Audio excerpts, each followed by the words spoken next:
Greetings, Nevada. Hello. Thank you. Thank you.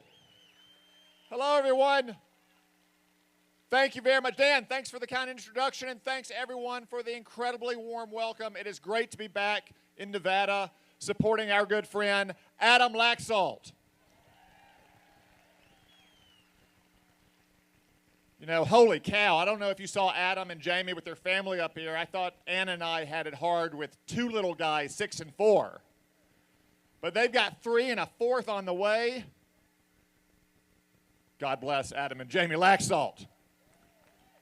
And something tells me that those 4 kids are going to grow up to be solid, conservative voters in Nevada.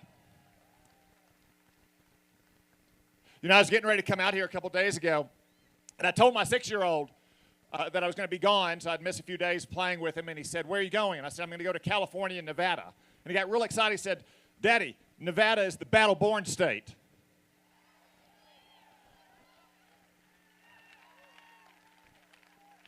And I said, "That's right, son. How'd you know that?" And he said, "Daddy, it's right there on the flag." Good job, son. I guess you've been reading your geography little book that I got you. But what a great motto to be battle-born, given the battle that Nevada needs to fight for freedom over the next 15 months.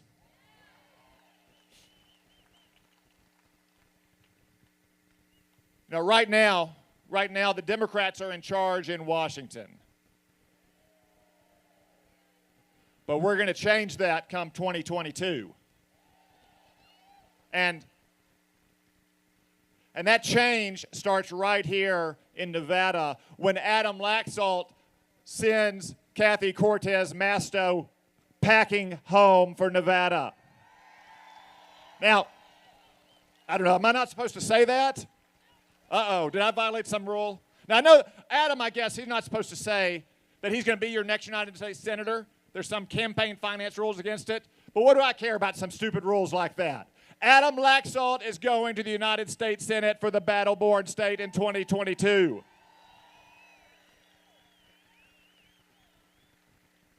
And not a moment too soon either. I mean, the Democratic Party in Nevada is now taken over by honest-to-God Democratic socialists. I think these people are to the left of Bernie Sanders and Alexandria Ocasio-Cortez. Now I know why Kathy Cortez Masto has such a left-wing voting record. She's got to placate all the socialists back in her Democratic Party in Nevada. The stakes are too high. The stakes are too high not to send her packing and to send Adam Laxalt to the United States Senate next year. So I want to thank you all for being here to support Adam. And I think he's probably going to have an exciting announcement in the days ahead. Again, maybe he can't say it, but I can preview it. And I urge you all, from this day forward until next November, to make sure you do everything possible so we can celebrate a smashing victory on Election Day in 2022. But, you know, it's not just a matter of winning seats, of having a numerical majority. It really matters who you put in those seats. And there could be no one better than Adam Laxalt. Like Adam, I joined our military after the 9/11 attacks. We both wanted to go overseas and defend our country against enemies who had attacked us. Adam, like so many other veterans, has sacrificed a lot to defend this country. He's willing to sacrifice once again to defend the United States and defend your great state against people who would run it down and criticize it and condemn it. And that's why he needs you to defend it as well. I can tell you the fight in Washington, D.C. is pretty intense these days.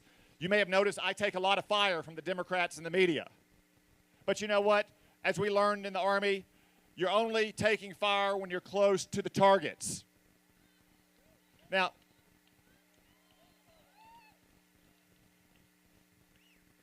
and Adam knows that as well. Adam spent 4 years as your chief law enforcement officer trying to keep Nevadans safe. But the Democratic Party and Cortez Masto, they have spent the last year apologizing for criminals, letting them out of prison, not sending them to prison in the first place, calling the BLM riots last summer mostly peaceful protests, standing in front of burning buildings, apologizing for billions of dollars of damage done, when what should have happened is the absolute and immediate restoration of law and order on our streets to protect innocent civilians from gangsters and rioters.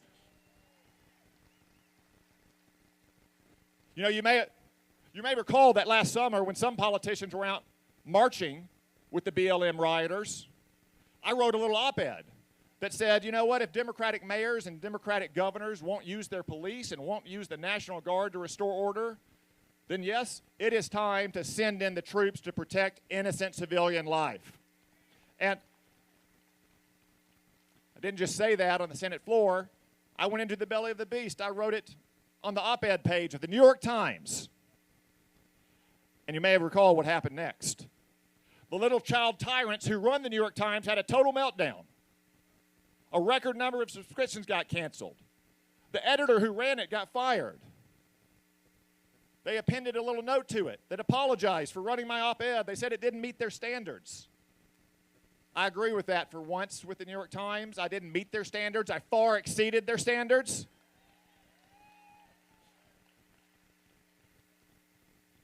But never once did I back down, because whether it's an online social media mob, a mob of woke children at the New York Times, or an actual mob in the streets, I will never bend the knee to a politically correct mob who hates America.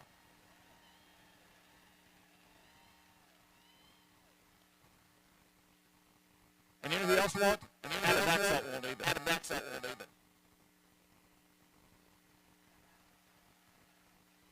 And that crime wave continues.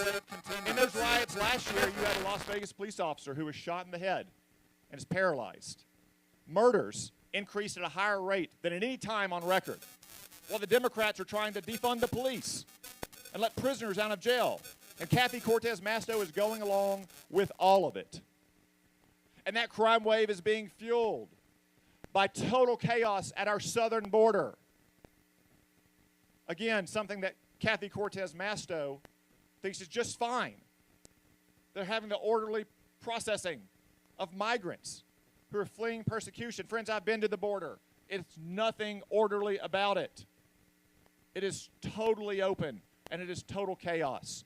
And drugs and criminals and gangsters are flooding across our border, threatening our lives and our safety and our well-being and our kids. Now, we may not be on the border right now. We're not in Arkansas either. But when drugs from Mexico are flooding our streets, every town in America is a border town. And every town deserves a secure border that is enforced and that protects our sovereignty. Yet these Democrats, they don't think that border enforcement is xenophobic and nativist. They think borders, period, are xenophobic and nativist. That they're somehow embarrassed that we should have borders that we defend and that we protect our American citizens from. That's their position now. That's Kathy Cortez Masto's position. If you elect Adam Laxalt to the United States Senate next year, I assure you he will work with the rest of us to get the border under control and to stand up to the radical Biden administration.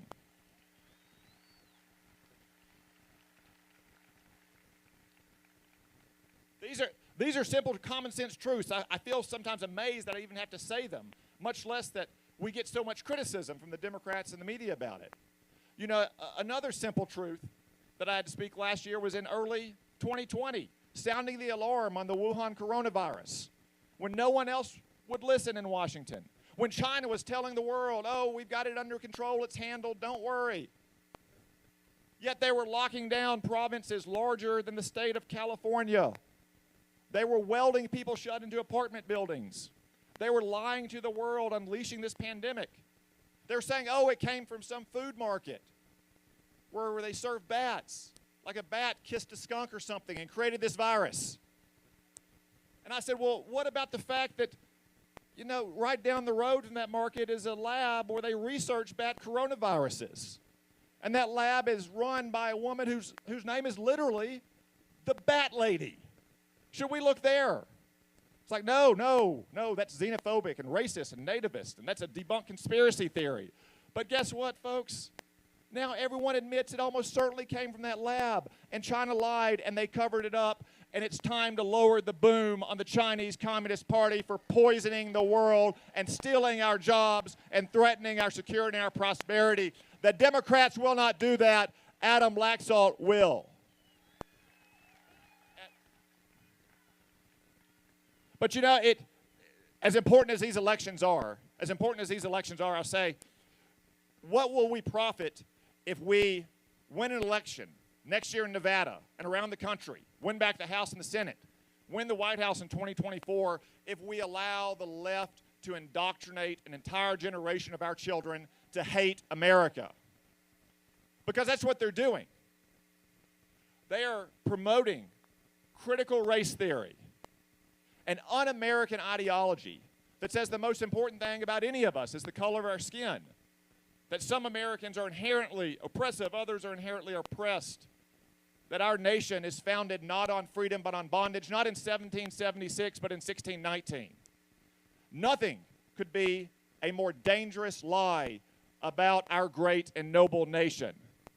But if we allow the left to indoctrinate our children, as far down as pre-K, if we allow them to force that upon workers at their job, at the threat of losing your job, or having your business boycotted, or your kid being ostracized, or maybe kicked out of school, what will we have gained in the long run? We have to be willing to stand up and defend America as the great and noble nation that it is. And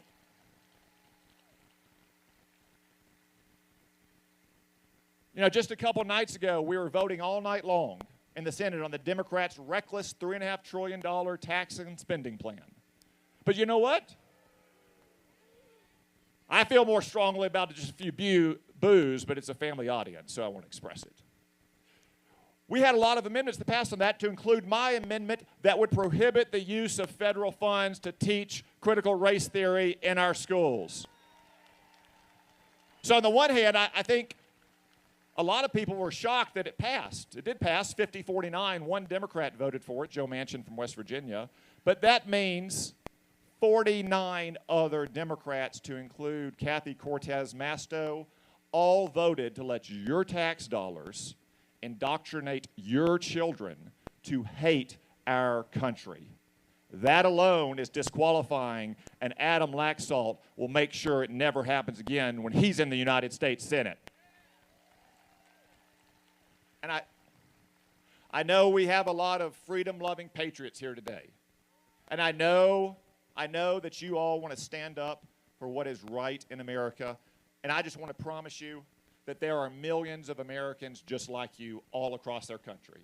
Maybe they couldn't make it today because they're working the weekend shift, or they've got a sick kid or an elderly parent. But I promise you, all across my state, all across the country, Americans tell me they are ready to defend this nation. It can come from some unexpected quarters. Earlier this year, I was stopped by a Capitol police officer who I've known for 6 years. He's African American. We've never talked politics. We talk sports and kids. I had challenged one of Joe Biden's crazy nominees in a hearing earlier. I know that doesn't narrow it down very much, given all the crazy nominees. And he said, "Hey, Senator, I just want to thank you for what you said in the Judiciary Committee the other day." I said, "Officer, I didn't know that you watched Judiciary Committee hearings, as a matter of course." And he said, "I didn't, but I heard what you said about critical race theory. I just want to thank you. My son is a junior in college, and they've been filling his head with these lies and this nonsense ever since he got on campus. I've been telling him for 20 years that this is an exceptional nation, and it doesn't owe him anything. We owe it everything."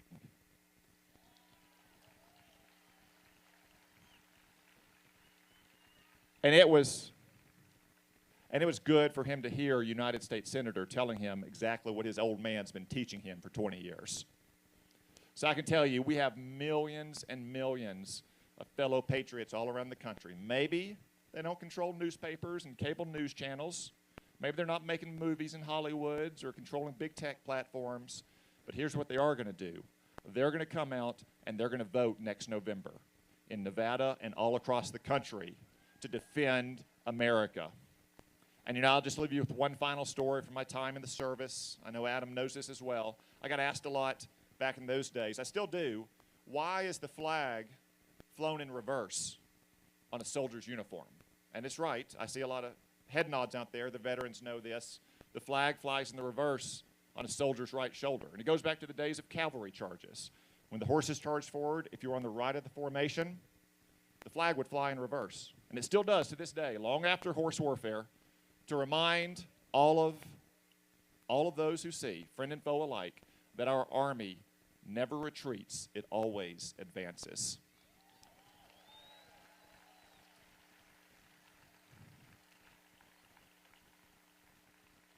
And I think that's a pretty good lesson at a time when conservatives are under assault and America is under attack, that we will never retreat, we will never surrender, we will never back down in the defense of this great nation. Thank you all. God bless you, and God bless the United States of America.